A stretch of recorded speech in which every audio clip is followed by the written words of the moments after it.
Voici l'histoire de la transformation organisationnelle de Haier, d'une entreprise au bord de la faillite au numéro 1 mondial de l'électroménager. Une épopée managériale qui s'étend sur plus de 3 décennies, de 1986 à 2019.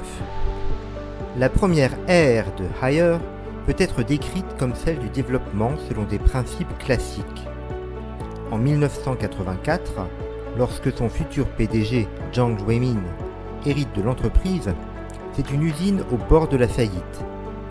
Sa première mission est de la redresser en utilisant une structure traditionnelle, une organisation pyramidale et par fonction.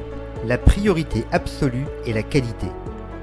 Pour bâtir une marque forte, Haier instaure des règles strictes et une culture de l'excellence, symbolisée par l'épisode célèbre où le PDG détruit 76 réfrigérateurs défectueux devant ses employés pour marquer les esprits.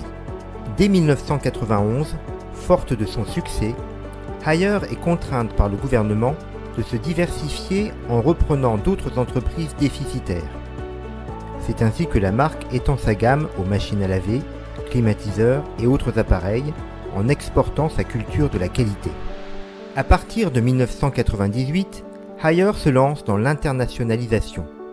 Loin de choisir la facilité, l'entreprise décide de s'attaquer directement aux marchés les plus matures et concurrentiels, comme les États-Unis et l'Europe, pour prouver sa compétitivité au plus haut niveau.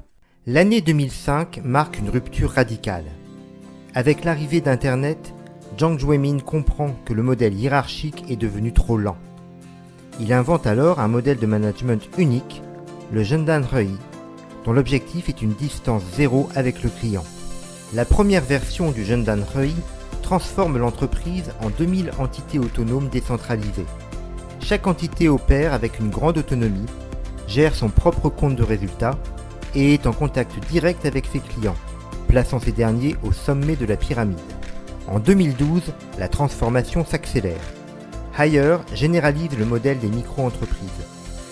Les 2000 entités deviennent 4000 micro-entreprises gérées par des salariés entrepreneurs, entraînant la suppression de la quasi-totalité du management intermédiaire. En 2016, la puissance du modèle Zhendan-Rui est démontrée à l'échelle mondiale. Haier rachète la branche électroménager de General Electric, un géant américain centenaire, et réussit à y insuffler sa culture entrepreneuriale avec succès. L'expansion se poursuit en 2019 avec le rachat de Candy Hoover. Haier n'est plus un simple fabricant, mais une marque de l'Internet des objets. Le modèle évolue encore pour devenir un écosystème de micro-communautés où des partenaires internes et externes collaborent pour créer des expériences complètes pour l'utilisateur.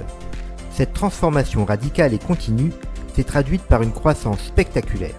Le chiffre d'affaires de Haier est passé de 225 millions de dollars en 1991 à 4,5 milliards en 2000, puis 18 milliards en 2010, pour atteindre 35 milliards de dollars en 2019.